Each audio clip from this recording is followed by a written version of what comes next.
की अकल ठिकाने लग गई।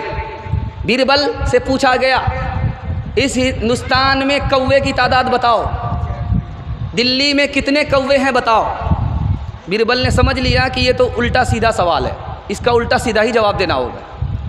कहा कि हुजूर, दिल्ली में कौवे की तादाद 5555 है।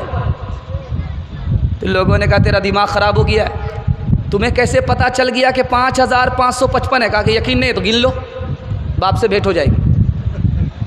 तीसरी मिसाल आपके सामने आ रही है। 20 साल के बाद एक गैर मुस्लिम मुसलमान हुआ। 20 साल के बाद एक गैर मुस्लिम मुसलमान हुआ। अब वो उठता था राम राम, बैठता था राम राम, उठता था राम राम, बैठता था राम राम। लोगों ने कहा कैसा मुसलमान है, उठते बैठते राम राम ही कर रहा है। तो उसने कितना प्यारा जवाब दिया, बरसों का राम आहिस्ता आहिस्ता ही निकलेगा, इतनी जल्दी नहीं निकलेगा।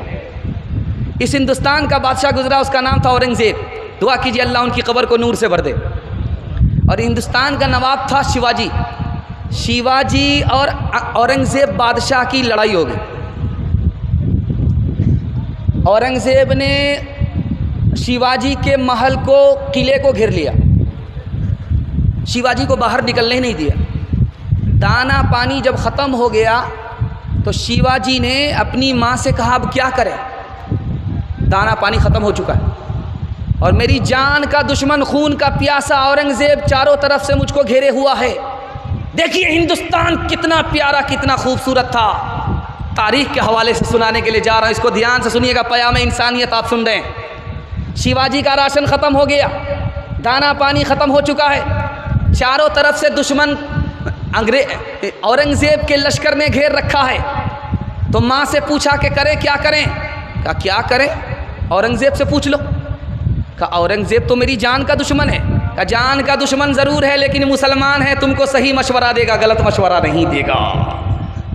माँ ने कहा है शिवाजी से कि बेटा राशन ख़त्म हो गया, किसी से पूछना नहीं, औरंगज़ेब से पूछो। तो शिवाजी ने कहा कि औरंगज़ेब से कैसे पूछें, वो तो मेरी जान का दुश्मन है, खून का प्यासा है। कहा ये ज़रूर है कि वो तुम्हारी जान का दुश्मन है लेकिन मुसलमान है, तुमको गलत मशवरा नहीं देगा, सही मशवरा देगा।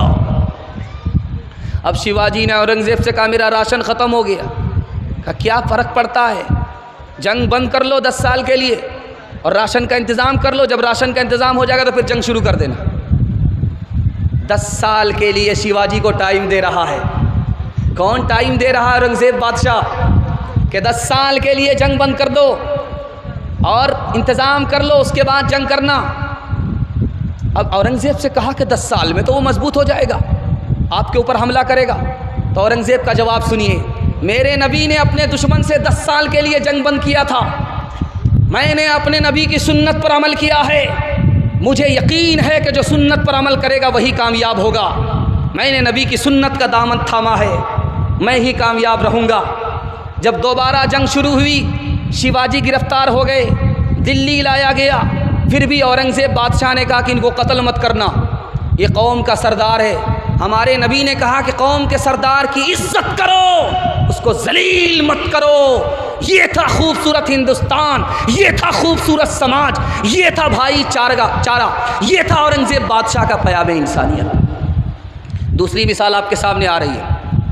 ट्रेन में सफ़र हो रहा है, दुआ कीजिए अल्लाह उस आलिम दीन की कब्र को नूर से भर दे। उनका नाम था शेखुल इस्लाम हुसैन अहमद मदनी रहमतुल्लाह अलैह। आप देखेंगे कभी कभी ट्रेन में पानी बंद हो जाता, जब पानी बंद हो जाता है तो जो पखाना है उसमें लोग पखाना करते जाते हैं, वो भरता जाता, वो बाहर निकलता नहीं है, ऊपर रहता। इत्तिफाक से पानी बंद हो गया ट्रेन में और पखाना ऊपर है, कोई भी जा रहा तो छीछी करके वापस आ रहा। तो हिंदू पंडित जी थे, वो गए छीछी करके वापस आ गए, अंदर गए नहीं, और गाली गलौज करने लगे कि देखिए ये क्या इंजन है, क्या ट्रेन है, क्या है, सरकार है, क्या है, कोई इंतज़ाम नहीं है। शेखुल इस्लाम मौलाना हुसैन अहमद मदनी रहमतुल्लाह अलैह सुन रहे थे, समझ में आ गया कि पखाना साफ़ नहीं है। नाक में कपड़ा बांध करके अंदर घुस गए, सिगरेट वगैरह की डिबिया थी उसको जला करके साफ़ सुथरा कर दिया। उसके बाद आकर के उसी पंडित जी से कहते हैं कि वो मैं तो अभी गया था, बिल्कुल साफ़ सुथरा है, कहाँ गंदा, आप जाइए। हाजत पूरी करके आए। जब वो गए तो बिल्कुल साफ़ सुथरा है। कहा कि ये काम आप ही ने किया है। मैंने क्या किया? मैं तो अपने नबी की सुन्नत पर अमल किया। मेरे नबी के यहाँ कोई मेहमान आया था, उस मेहमान ने रात में पखाना कर दिया था बिस्तर पर, और रात सुबह सवेरे भाग गया था। जब बिस्तर के साफ़ करने की बारी आई तो हमारे नबी ने कहा कि कोई साफ़ नहीं करेगा, वो मेहमान मेरा था, मैं साफ़ करूँगा। जब वो तलवार भूल गया, वापस आया तो देखा कि मैंने पखाना किया, मेरे पखाने को नबी साफ़ कर रहे हैं, तो मेरा दिल भी साफ़ हो जाए, कलमा पढ़कर मुसलमान हो गया, मैंने नबी की सुन्नत पर अमल किया है। तीसरी मिसाल आपके सामने आ रही है। कैसा हिंदुस्तान था। आखिर में कबूलियत की घड़ी में उसी हिंदुस्तान की हम लोग दुआ करेंगे, अल्लाह हिंदुस्तान में भाईचारगी को वापस फरमाए, हिंदू मुझको मुसलमान को आपस का भाई भाई बनाए। आखिरी मिसाल दे रहा हूँ। रात का सन्नाटा है, शेखुल हिंद किसी का पैर दबा रहे, जिसका पैर दबा रहे हैं वो हिंदू है, और जो दबा रहा है वो शेखुल हिंद है, हिंदुस्तान का सबसे बड़ा आलिम। वो किसका पैर दबा रहा है? एक हिंदू का पैर दबा रहा है। शागिर्द आए, कहा कि हुजूर आप पैर दबाएंगे इतने बड़े आलिम होकर के, मैं पैर दबाऊंगा। तो कहा कि नहीं, तुम नहीं दबाओगे, मैं दबाऊंगा, क्योंकि ये मेरे मेहमान हैं। मेहमान की खिदमत नबी की सुन्नत है, नबी की सुन्नत पर अमल करता हूँ।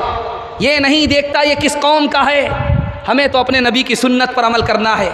नबी कौम को नहीं देखते थे, मेहरबान सब पर थे। हम कौम को नहीं देखते, मेहरबान सब पर होते। इंशाअल्लाह दिल मिले या ना मिले, हाथ मिलाएंगे, हाथ उठा दीजिए। दिल अगर नहीं मिला हिंदू से तो हाथ मिलाने से कुछ नहीं होगा। दिल भी मिलाना है, हाथ भी मिलाना है, हाथ उठा दीजिए। हिंदू समाज को अपना भाई समझेंगे, हाथ उठा दीजिए। पड़ोसी जानेंगे, पड़ोसी मानेंगे नहीं, हाथ उठाइए। ध्यान से सुनिएगा। अफवाह थी के तबीयत खराब है, लोगों ने पूछ पूछ के बीमार कर दिया। 2 गज ज़मीं ही सही मगर मेरी मिल्कियत तो है। ऐ मौत तूने मुझको ज़मींदार कर दिया। मैं जब मर जाऊं तो मेरी अलग पहचान लिख देना, बिना पहचान का शहरी हूँ ये उन्वान लिख देना। मैं गलती से मुसलमान हूँ, इसी मिट्टी का पुतला हूँ। यहाँ अजदाद मिट्टी में मिले ये शान लिख देना। लहू में दौड़ता फिरता रहा मेरे वतन हमदम, लहू से मेरी पेशानी पे हिंदुस्तान लिख देना। लहू से मेरी पेशानी पे हिंदुस्तान लिख देना।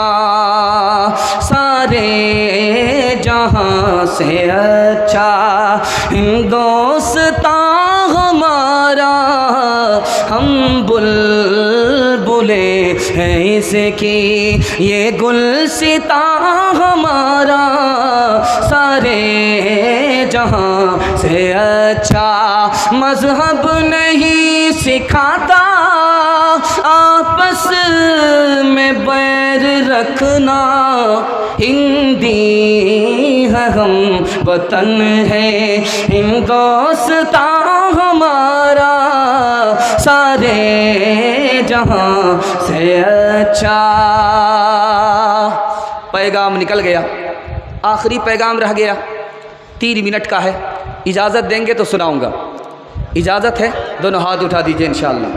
ध्यान से सुनिएगा। आज एक तूफ़ान खड़ा है, हर आदमी को मकान बनाने की फ़िक्र है। ज़िंदगी छोटी है, लेकिन वो प्लान क्या बनाता है? 50 साल का मकान होना चाहिए, 70 साल का मकान होना चाहिए। प्लान